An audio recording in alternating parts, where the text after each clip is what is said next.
So you're straight but looking for gay sex.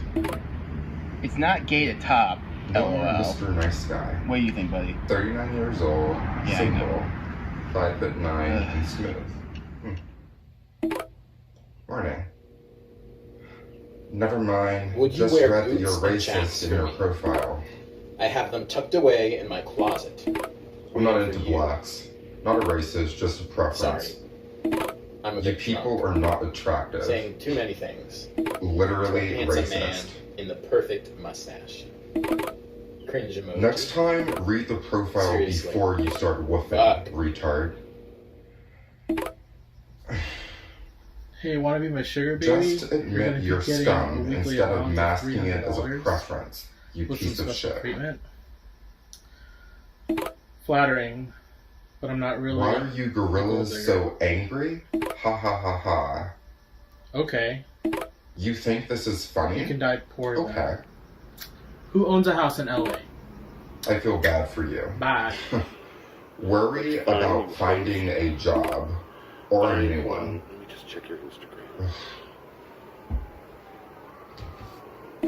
Oh, no, I can't host or travel. Goodbye.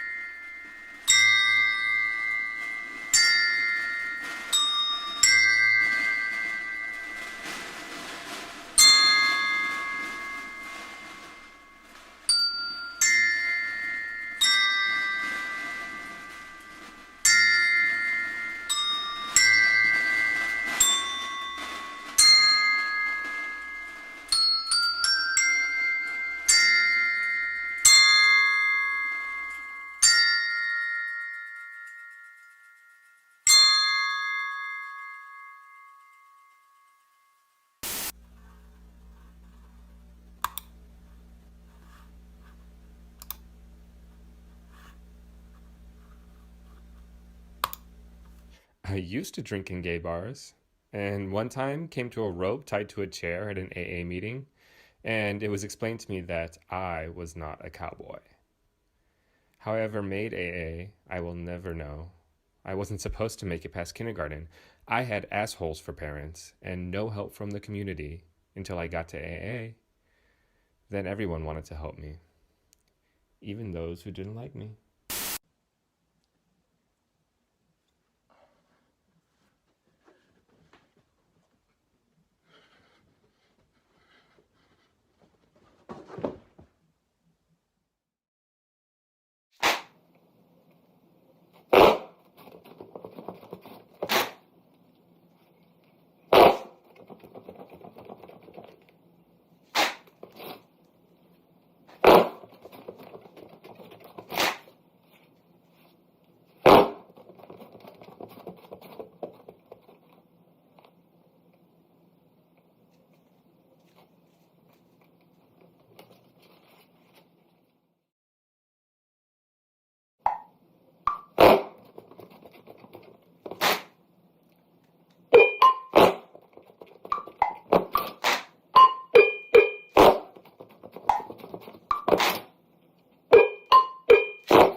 I was diagnosed with HIV 22 years ago, depression in 2010, and lymphoma in 2016. I came to Los Angeles in 1990 because I'm gay, and I didn't want to live out my life in my home state of Indiana. I didn't expect to get stuck in LA for over half my life now. I'd like to die in the woods, not the city. I'd like to relocate to Oregon or Washington, but don't know how I would unless I know someone who already lives up there. I just got Section 8. I'm hoping to meet someone who lives up there who might be the godsend I'm praying for. I don't want to die in the high desert of LA County. I want to see the redwoods again before I die, to jump into a lake or river again, to be around nature.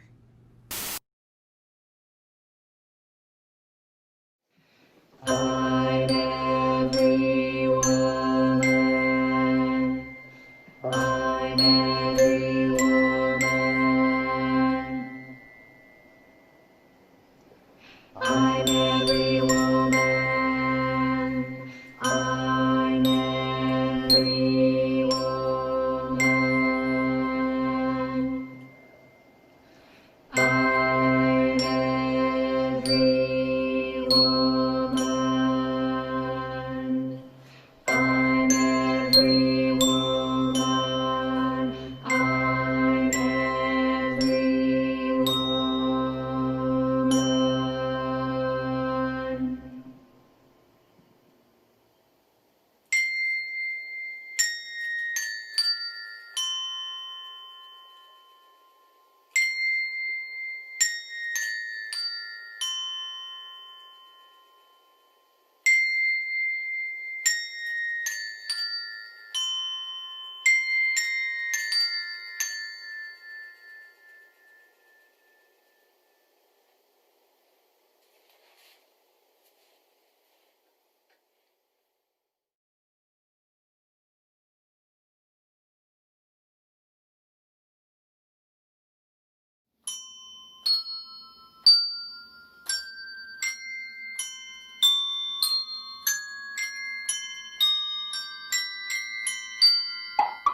Oh, Jesus. So you're straight but looking for gay sex. It's not gay to top. No, LOL. Mr. Nice Guy. What do you think, buddy? 39 years old, Yeah, I single, know. 5'9", and smooth. Morning. Never mind. Would you Just wear read that boots you're and racist chaps in for your me? profile. I have them tucked away in my closet. I'm not Waiting into for you. blacks. Not a racist, just a preference. Sorry. I'm a You bit people drunk, are not attractive. saying too many things. Literally Handsome man racist. in the perfect mustache. Cringe emoji. Next time, read the profile Seriously. before you start woofing, Fuck. retard. Hey, want to be my sugar baby? Just You're admit gonna you're keep getting a scum weekly instead of allowance masking it as a $300 preference, you with piece some of special shit. treatment. Flattering, but I'm not really. Why are you gorillas Gold so angry? Ha ha ha ha. Okay, You think this is you funny? can die poor then. Okay. Who owns a house in LA? I feel bad for you. Bye. Worry about finding a job or a new one. Let me just check your Instagram. Oh no, I can't host or travel. Goodbye.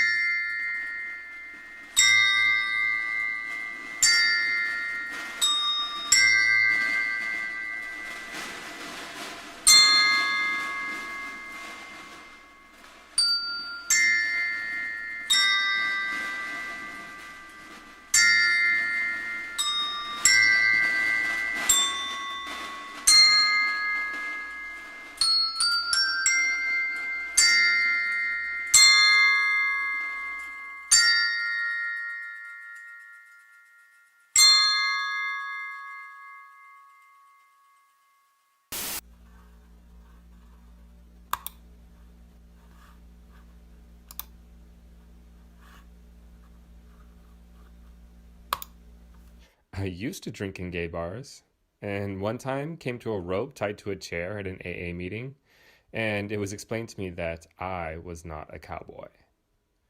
How I ever made AA, I will never know. I wasn't supposed to make it past kindergarten. I had assholes for parents and no help from the community until I got to AA. Then everyone wanted to help me, even those who didn't like me.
I was diagnosed with HIV 22 years ago, depression in 2010, and lymphoma in 2016.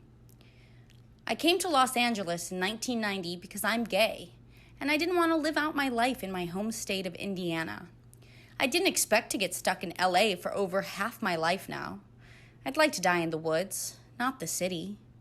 I'd like to relocate to Oregon or Washington, but don't know how I would unless I know someone who already lives up there.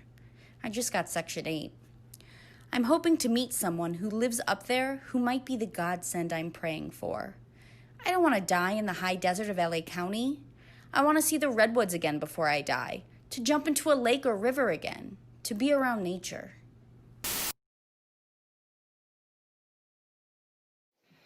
I'm every woman.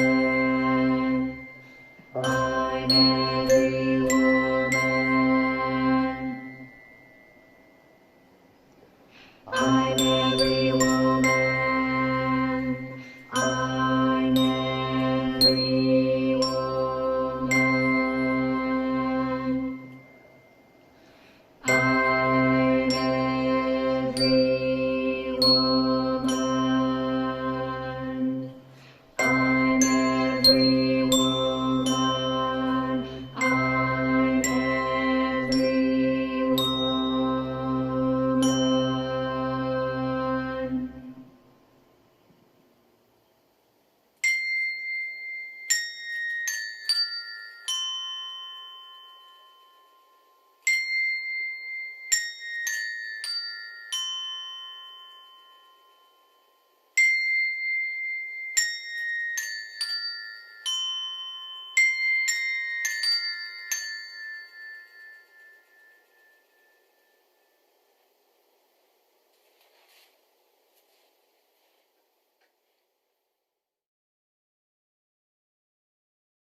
take this kiss upon the brow, and in parting from you now, thus much I vow.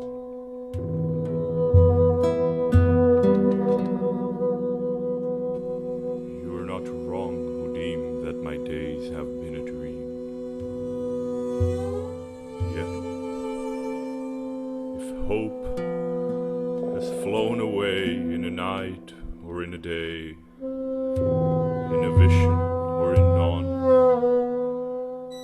is it therefore less gone?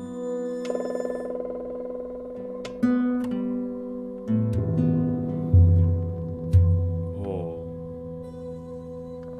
that we see or seem is but a dream within a dream.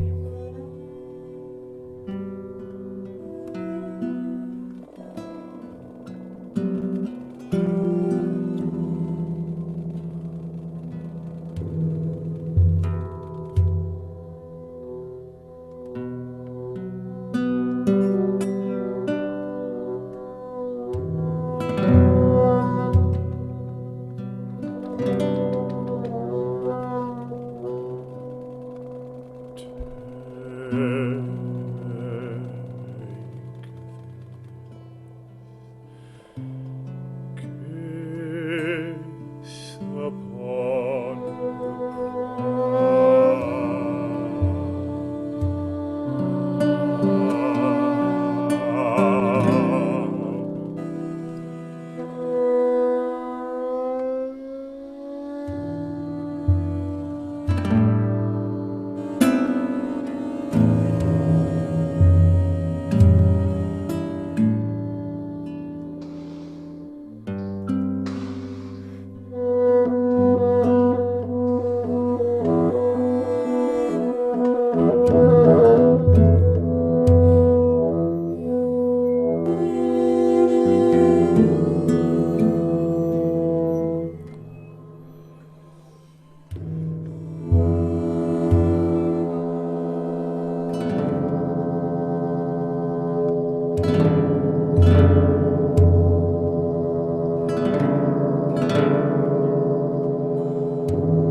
but a dream within a dream. Dream within a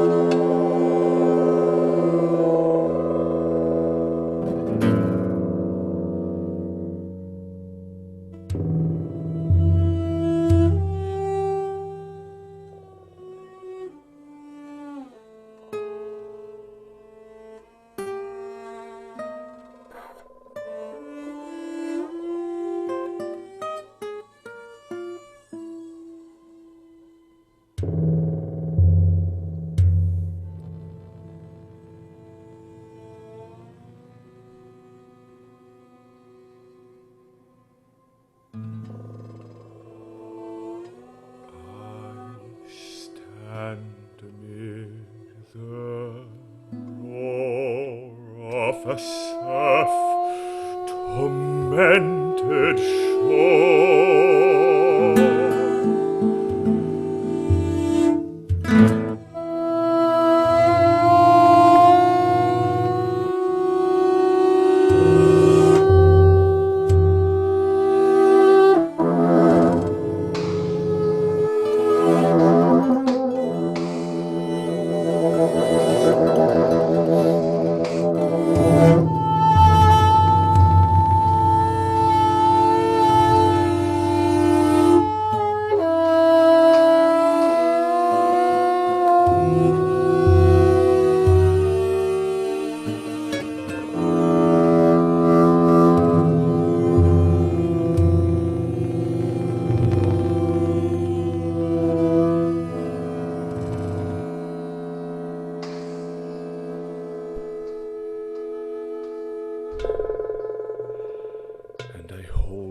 on my hand grains of the golden sand.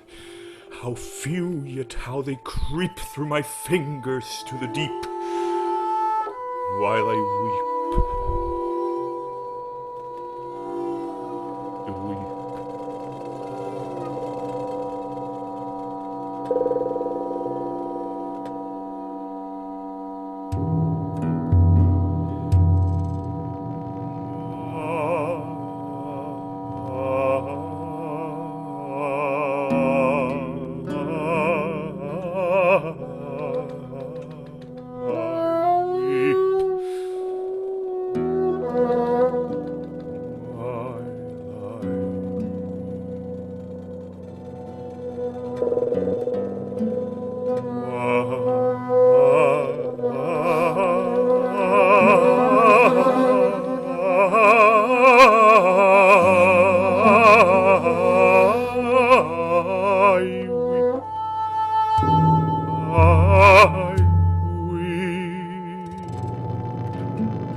Tighter clasp. Oh God, can I not save one from the pitiless wave?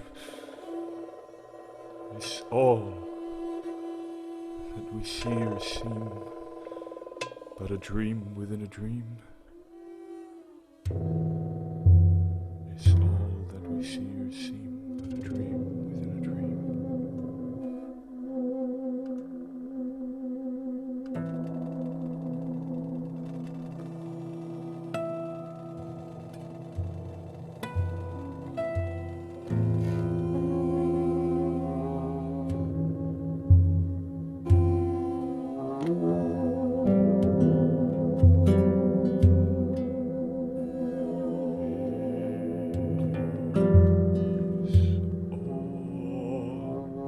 That we see or seem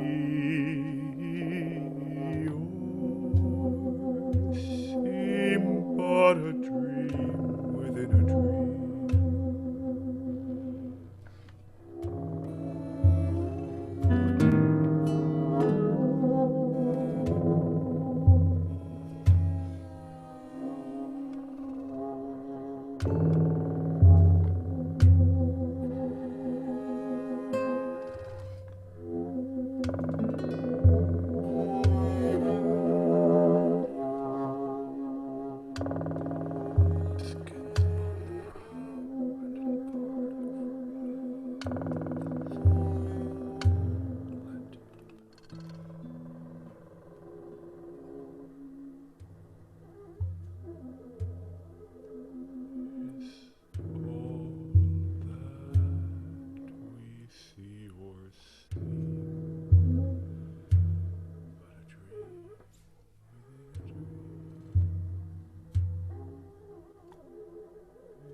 All right, so here we are at the Transitory Sound and Movement Collective. A little bit of a conversation Q&A with all the members who were a part of our recent piece, Collective Isolation number 5, that we have created for the NMASS Fest this year. This is part of our Collective Isolation series that we've been working on since this pandemic. And initially, we were going to be creating a live piece that was going to be very different than what we've done here, but we're all really excited to be a part of it. I'm Lynn Lane. I'm the founding member. Well, not founding member, I'm the founder, actually. So I'm the founder and artistic director and sound artist for the Transitory Sound and Movement Collective. I'm Jennifer Mavis. I'm, I guess, the founding movement artist and choreographer for the collective. Hi, my name is Ben Roydal Ward. I'm a bassoonist based in Chicago, and I was also a founding member of the Transitory Sound and Movement Collective. I lived in Houston from 2015 to 2017, and that's when I met Lynn and started doing this work. My name is Carson Marshall. I'm a violinist currently living in Miami, Florida, and I was in Houston for 7 years, just moved to Miami this past year, and met Lynn and Jennifer and Ben at Rice University, and been with them ever since. All right. Hi, I'm Jade. I am living in Galveston, Texas. I'm a movement artist, and I met Lynn and Jen dancing in Houston, Texas. Hi, my name is Federico de Michelis. I'm originally from Argentina. I'm a singer and musician, pianist, guitarist. I met Lynn through Houston Grand Opera, where I did my opera studio when I first came here to the States, and he's very generously invited me to be a member of the Transitory Sound and Movement Collective. We've been doing some stuff together. Very cool. And this has been really great to be able to work with all of you. This process is a little different for us right now. You know, we're in this pandemic, and so a lot of the ways that we develop our work is actually rooted around the idea of a conversation. In a conversation where we're all in the same room, where we're paying attention to each other's sound, our movement, how those things interact, and then the work starts to evolve from there. Typically, we come to the table with an idea, you know, a concept, and then we start working from that place of an original concept or an initial concept.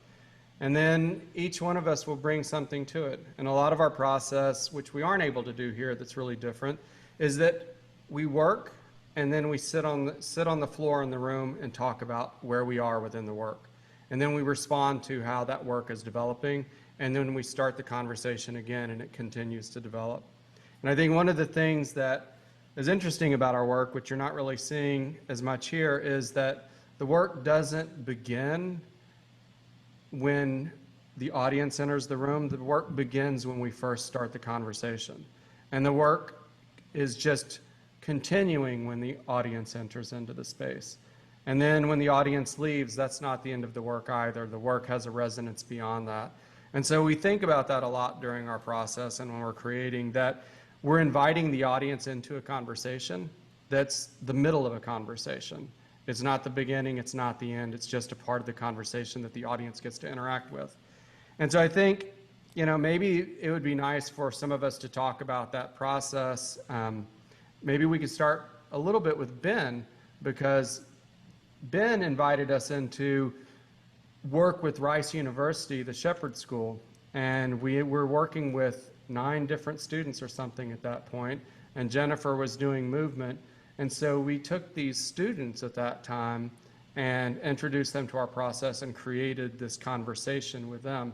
So Ben, maybe it would be really cool if you could talk about like how that conversation translates from the initial stage of a person coming into it as to where we are now, as to we all understand this process and we just enter into a conversation that we began 4 years ago.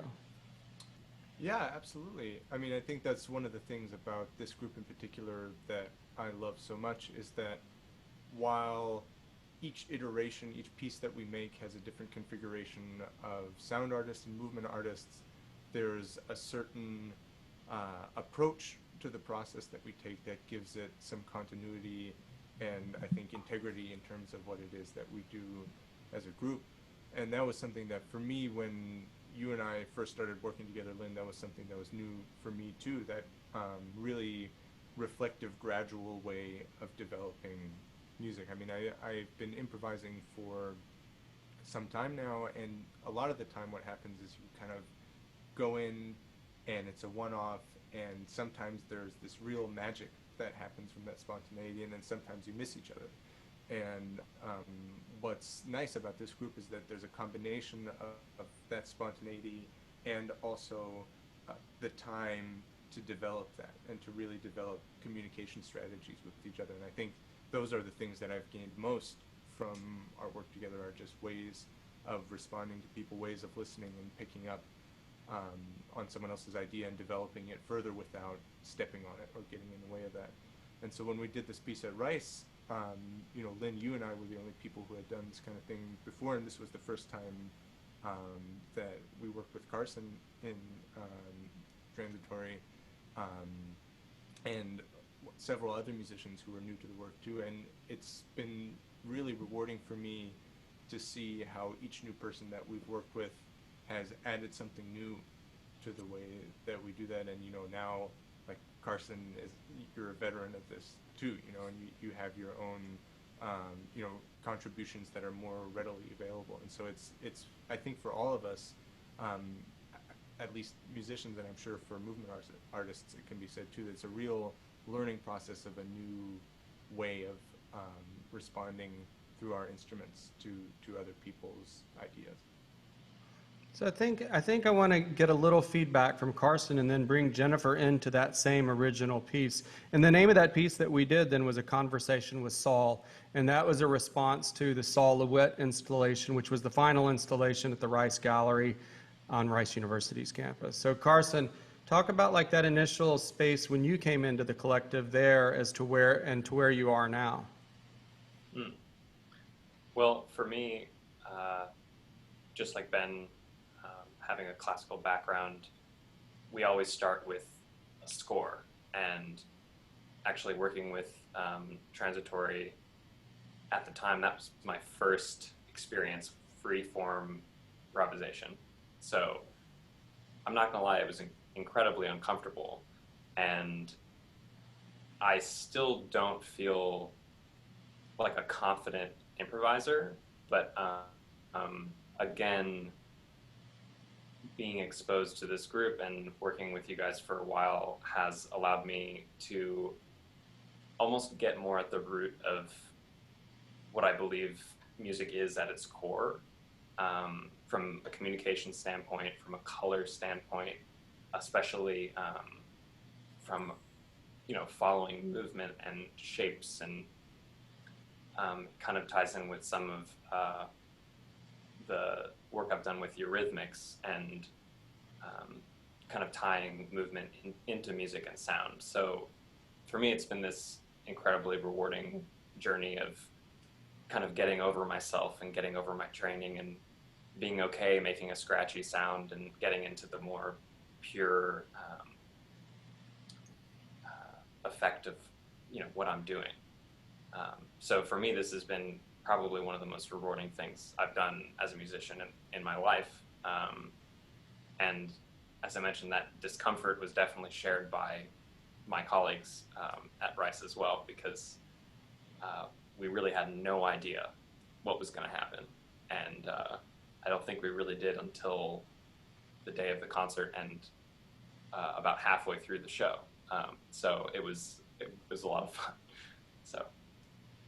So Jennifer, talk about like that piece, and then we will start moving into the NMASS structure and a little bit more history of the Transitory. But I think this is really an interesting opportunity for the four of us to kind of look back on that as a beginning phase of, or a beginning part of the history of the Transitory, and where we went from there to where we are now. So maybe talk a little bit about that.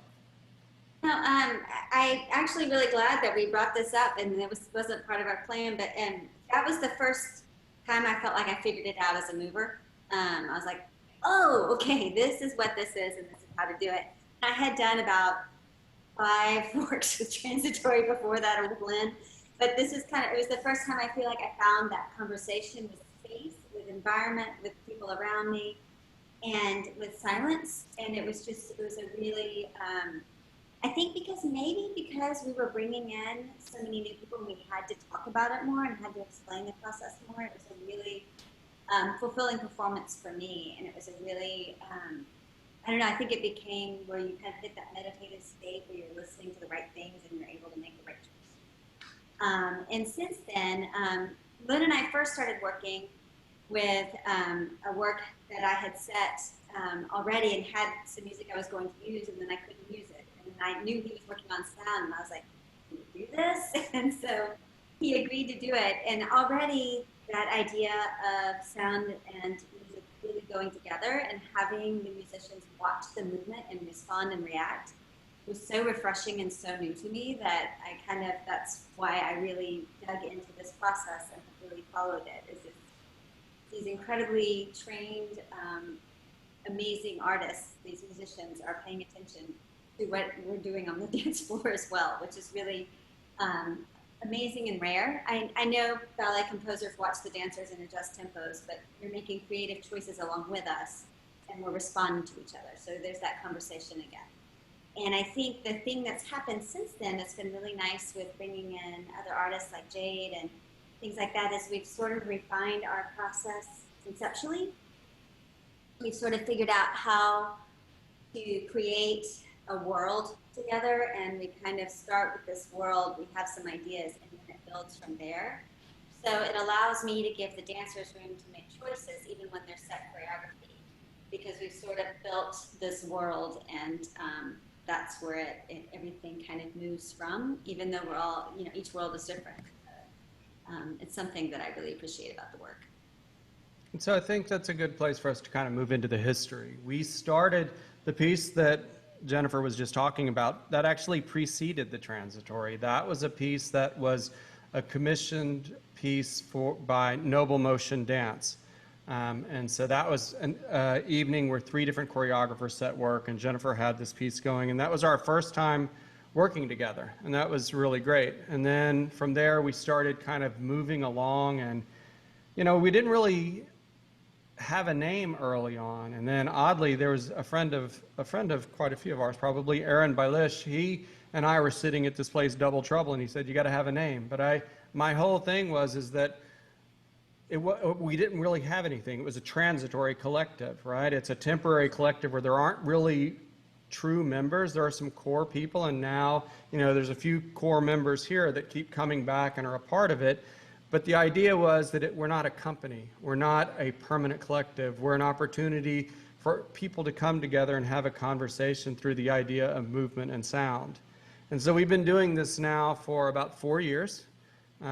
We have done around 40 shows at this point, actually over because of our digital stuff that we've been doing during this time period, the collective isolation. We've worked, before we got on this call, we were talking about how many different people we've worked with. We've worked with over 70, probably over 80 different artists. One show we did, we had 19 people in the show. We've had as few as one person.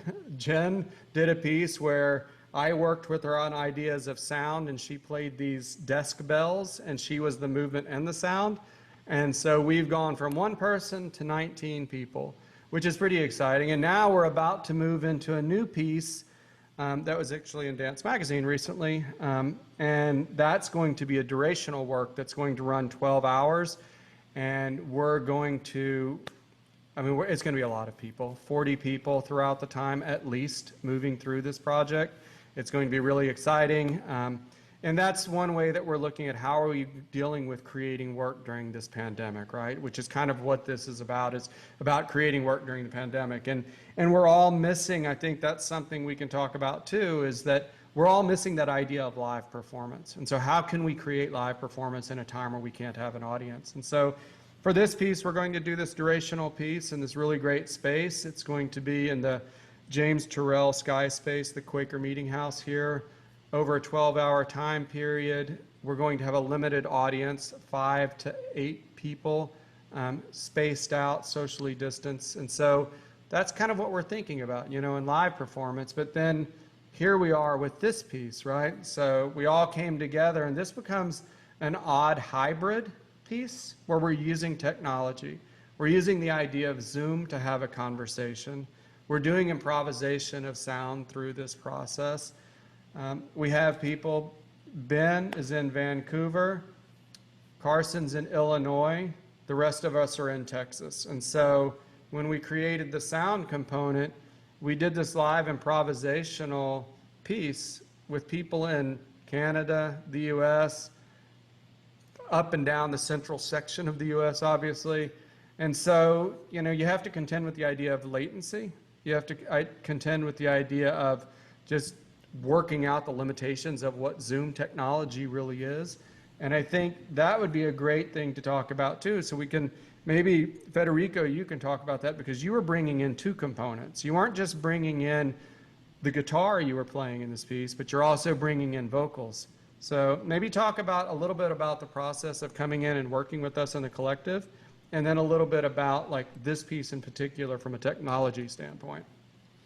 Yeah, for me in particular, I come from a jazz, popular music background, and ever since I've worked in opera and classical music, even though I've obviously enjoyed it very much, and it's what I do for a living, I always feel that we classical musicians sometimes lack that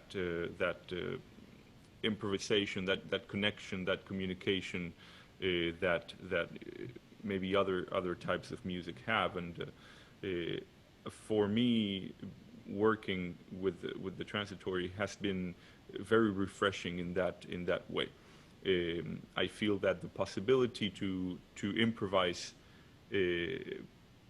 based on communication and based on a context, on a movement, on an idea, on a texture, it's something that really brings it really puts the conversation on the emotions of the art and not just the technical side of it. And I think that's important. You know, I think that's part of the reason why people enjoy things. Sometimes it's not so much about the technical side, but about the, why things are happening. And then in terms of the technical side of things with the computers and the microphones and all that, yeah, it's challenging. I mean, you're always trying to find the best setting in Zoom. We're always worrying about if we all have the same thing set on our computers, and who has the AC on and this and that. It's been challenging at times, but we figured it out. I mean, I have just one microphone for the guitar and for my voice. It's just a USB microphone that I use as an interface.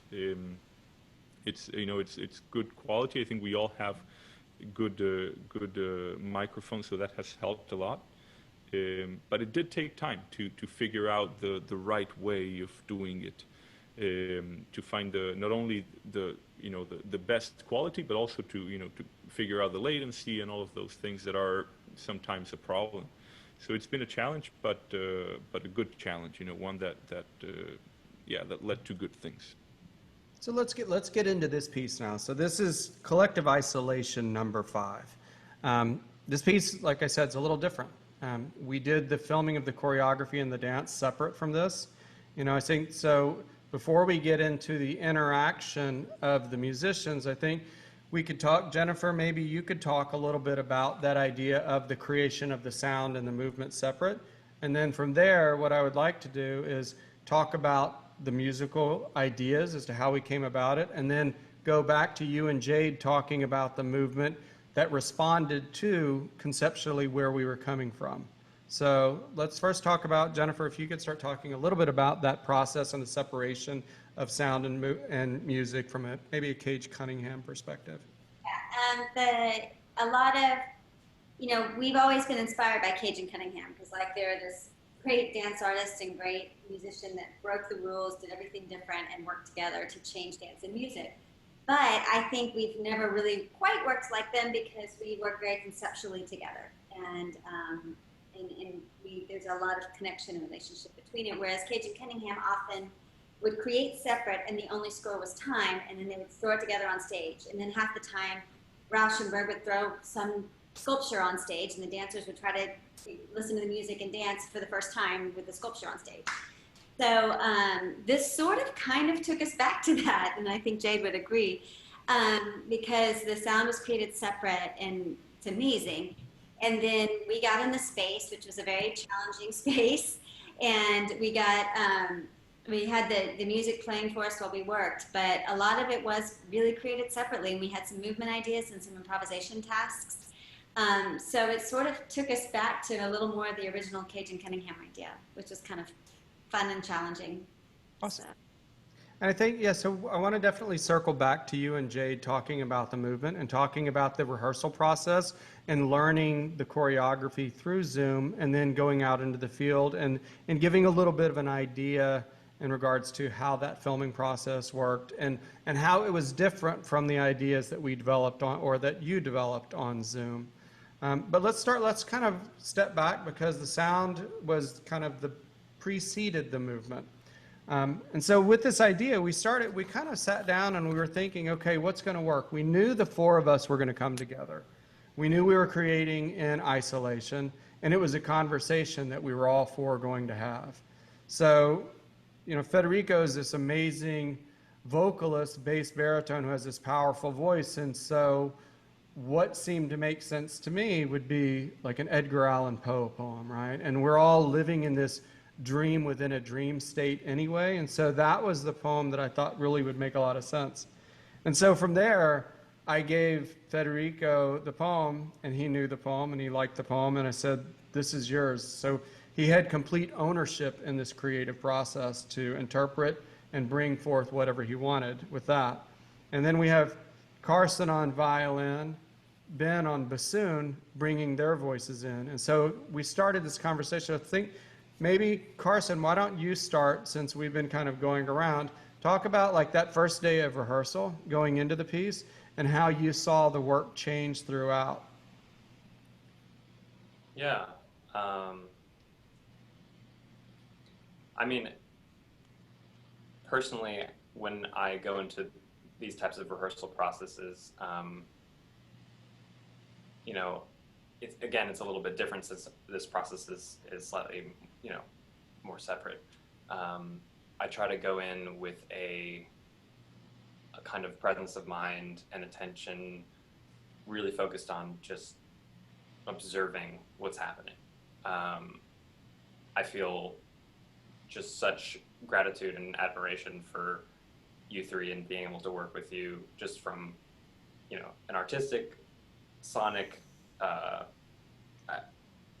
put it simply, you guys bring a lot to the table. So I feel like I kind of let you guys do your thing, and I really focus on what I can bring in terms of a role. You know, if Ben is putting something out there, I either think, you know, how can I support it? How can I add to it? Or, you know, sometimes how can I crush it or change, you know, and what I really love about working with you guys is, and it's so rare even in, you know, the classical world, is communication and the ability to give someone notes, the ability to say, you know, I really loved what you were doing there, but maybe let's try this. And just from a verbal communication standpoint, I've grown a lot in being able to talk about, you know, what we do, because again, when there's a score in front of you, you can look over at your partner and say, okay, beat 3 of measure 39, like, you're early, you know, or that didn't work. But with us, it's like, well,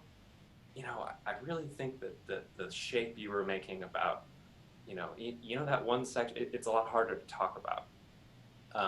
So as we were kind of feeling out this piece, we were also feeling about how to communicate, you know, what we needed, what we wanted.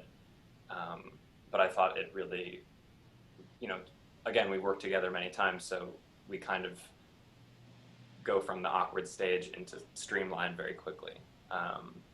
But for me, in terms of the piece changing, I mean, Lynn, it seemed like you had a really clear idea, and for me, I was just really focusing on Federico's voice and the words, and Poe's poem really, I think, really just took the mood right away. I mean, we kind of just dove right in, and as we got to know the poem more and more, we started playing with space, and I thought it turned into a really beautiful work. Right. So Ben, I think maybe you could add a little bit to that, and then I want Federico to talk about how he was responding to the space and how he found kind of the harmony between everything, because this piece also had a little bit more melody in it than some of our other works too, right? So we approached it a little differently. Sometimes our work is much more abstract, but this became more melodic. So Ben, maybe you can come in on some of that. Sure. I mean, I don't have too much to add to what Carson was talking about. I mean, I think one part of the process that's always interesting for me is this question of how do we find a structure in what we're doing. And, you know, that was challenging, especially in this case, that we didn't have an interaction with the dancers, you know, because you guys are really able to shape a narrative in a way that's very immediate in that it's so visual. And so, you know, in this case, what we were latching onto, like Carson said, was Federico's interpretation of the poem. But, you know, in some of the other pieces that we've done, many of which have been much longer than this one, you know, some of the time, Lynn, you'll have this very large kind of landscape of sound that has these shapes within it that we follow, or sometimes it will emerge from just, you know, working together and finding certain sonic signposts that we follow that are kind of loosely distributed in this landscape. And so I think that that's kind of what the rehearsal process is about largely for me, is figuring out that roadmap of where we're going and then how to fill that in while, you know, giving each other leeway to have space and to respond to each other. And, you know, the three of us, Carson, Federico, and I, haven't actually seen the movement yet. And so I'm so curious to see what that's like. And, you know, I've worked with Jen many times now, but I've never worked with Jade before. So it's an especially interesting kind of collaboration in that it's happened in a way already, like it's all recorded, but it hasn't actually come together, like we haven't witnessed it in its final form yet. And so I'm really excited to see that. And I think before Federico jumps in, I think that's something really important to mention also, is traditionally when the collective comes together to create work, it's a conversation between the movement and the sound. And they're almost functioning like a conductor a lot of times. Their movement gives us guidance for the tonal structures that we're going to do, whatever we're doing within the work, they're guiding that. But without the movement in the room, it's really a conversation with the musicians and getting back to that Cage Cunningham, two complete different entities created separately that we're going to put together in a final package, which is exciting, but it's like going backwards a little bit for us, you know, some of our earlier work that was created separately. So Federico, then you came in and you brought this real magic to the piece. You know, you brought in the vocals, you brought in the guitar and laid that in, and the relationship between the two of you guys I thought was really beautiful. So maybe talk a little bit about that. Yeah, I like Poe very much. So when you suggested that poem, you know, I was happy. It's challenging, I think, for me to not fall into the traditional harmonic world, maybe, or whatever traditional means for me. So it's nice to, you know, to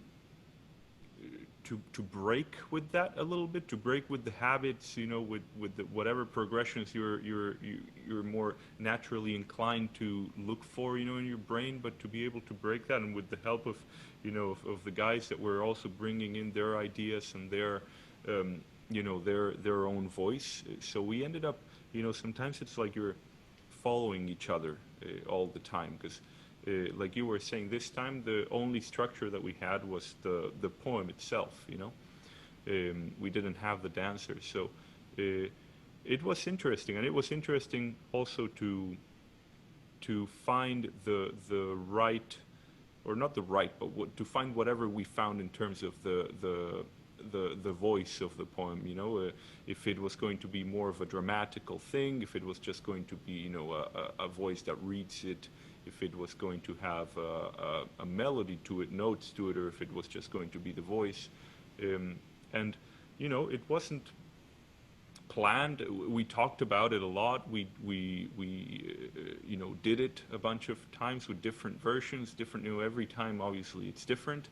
And, you know, we had some runs in which, you know, we liked some things, we didn't like others, you know, and every time it was just we found something new. And I think that's what it's about, trying to prioritize the communication between the performance and what's happening, as an artistic statement maybe, or whatever happening, I would say. Nice. I think that brings us to the movement part. And so now Jade, since this is her first piece, a lot of what we've been talking about has been the history of the collective. So this is her first time to work with us, and so that's kind of exciting. So now your new voice gets to come into this conversation that we've just been happening. So anyway, so Jennifer, maybe talk a little bit about like the process as to the development of the movement, the choreography, and how it was developed, and the rehearsal process. And then you and Jade maybe have a quick conversation about that, and then we'll wrap this thing up, and hopefully everyone at NMASS enjoyed what we did. So. I feel I really want Jade to talk more, but I just want to say first, I was glad to hear that the musicians missed us. We missed you all. For me, it was nice to get a little bit out of the idea of performing for Zoom, though, because it's just such a challenging square, and there's not a lot of change to do that. So, and this process too was like the first time I've danced with another dancer in 4 months. So to have another dancer, even though we were socially distanced dancing, but to have another dancer breathing and moving in that space was wonderful. But Jade, do you want to talk about kind of how we created the phrase and then your experience of putting it into the space? Yeah, sure. So we started with Zoom rehearsals. If you've ever used Zoom in your life, it's a little complicated. So for dancers, for sure, it does this thing where it doesn't mirror or something. So that was really fun, trying to figure out right and left, because you're not having a rehearsal in person. It's now through my tiny little iPad screen in my living room, trying not to knock over plants. So it was very different, but we made it work, and it was great. Mavis came in, she had some material, and then we just kind of built off of that. And then we got into this space, we just kept pulling from that. And then that was the first time I got to hear the music, which is lovely. Like, I was amazed by what y'all put together. It sounded so good. From there, Mavis and I just kind of kept playing with it and pulling like different little improvisation off of what we heard and just like the energy of the space we were in. So that was really fun. That was totally different for me. I haven't done a site specific in a really long time, so it was nice to kind of go back to that. And it was a pleasant surprise to hear what we were moving to, like in that moment. And I feel like it made everything more authentic and organic because it was the first time hearing it, versus you don't have time to basically like hear the music and then create something really cool or whatever cool means. It just was kind of moment to play and make it real, if that makes sense. So I want to ask you a question also, Jade. So you hadn't heard the music before. You and Jennifer had created this movement through this Zoom process. We come out into the space, and now you had never seen the space. You had never heard the music, but now there's a camera that we're throwing in front of you and saying, we're going to make this piece. And so you were also having to adapt this choreography that was you guys created and learned online into a three-dimensional space that was a little rough and a little raw. And so what was that like? That was fun. Is that a good word to use? You definitely have to adjust quickly. Some like the terrain obviously was like uneven. We had a couple like Powerade bottles and things. We have to move it in a field. So it was interesting in this space. You definitely had to adjust. I think for me, at first, I was kind of very like, okay, this is what we're doing. We're going to film it. We'll probably run it a couple of times. But for Lynn, I know when you were ready to go, you were like, all right, let's just see what we get. I was like, okay, great. And I think just kind of letting go made that process smoother than I thought it would go. I honestly was like, Lynn's probably going to want to recut this. Is that what he wanted? And it went very smooth because it wasn't so much mental work. It was really just working it. Very responsive. I felt like we were responding to each other. Mm-hmm. to kind of some prompts from Lynn and the space and the sound you guys created such an ambiance and such a framework for us to feel within that. So the emotion of the music, I think, so affected us. Yeah. And so that's like going back on the Cage Cunningham thing, right? So that's where there's a divergence that happens there, because the Cage Cunningham, the first experience would be on a stage, but we don't have a stage. So this site-specific filming became the stage where the first time these came together was there. And so I think that was kind of interesting. And I guess as we're starting to kind of wrap this up a little bit, because we've gone on for a little while, when we were thinking about now, you're hearing this music, the sound, right, that we've created. We're forming the movement in the space. How different did the movement become from the original idea that was happening on Zoom with the two of you? I would say a lot different, just because, you know, just the surface we're on, it's not your normal stage with Marley and everything's even, you know, there's no hole that you're going to magically step in, basically. So that's a good adjustment, but I feel like the intention was still there, if that makes sense. I feel like what Mavis, the framework she created, we were able to still keep, even though we had to adjust a few things to kind of make it work in this space, or by making it even smaller or cutting out something here and there and rephrase it. And so, and Jennifer, when we shifted, because initially there was the phrase, and then there became the mirroring conversation, because now the space allowed for that. How do you feel that, was there a great shift in the work at that point? Or do you think that, like, how do you feel that that was impacted? How did the physical space impact the choreography once we were there? I always love that about site specific, actually, because it makes you, I think something we've all said today is in this process, we let go of our training a little, that serves us, but that we kind of are able to go, okay, be in the moment. And I think the space pushed us both to figure that out. And we were in masks, so how do you eyes only? And, you know, so I actually enjoyed that process, that it was the intent I was trying to create.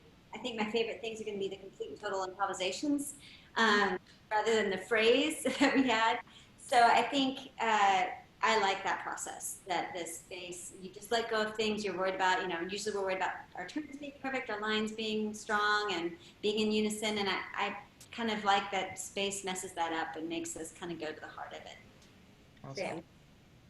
Oh, I think we've had a pretty good Q&A. So does anyone have any last parting thoughts about the work or anything like that before we take off? Or nope, we're good. All right. And so one last question. A lot of these questions, just so we can be clear about it, Hannah from the wonderful NMASS gave us a lot of prompts and things to be able to talk about. And so one thing she said was, is there any parting advice that we give for young artists who are interested in the performing arts and getting into maybe doing some live work? And so, Ben, what is the answer? Well, I think, you know, it's a really tough time to be a performing artist right now, because we can't perform. And I think, you know, that's something that I really miss. And I think once it's possible again, the one thing that I would say is, you know, go to as many live performances as you can. Support live music, support live dance, independent cinema, all of these things. It's so important to be in the room where it's happening, where the air particles are moving, you know, and that's something that I really miss, and I can't wait to get back to that again. All right. That's it, guys. Thanks so much, NMASS, for having us to be a part of the festival this year. We're really thrilled that we're able to create this for you, and can't wait to see the whole festival online. That's it. Ciao. Thanks, everyone.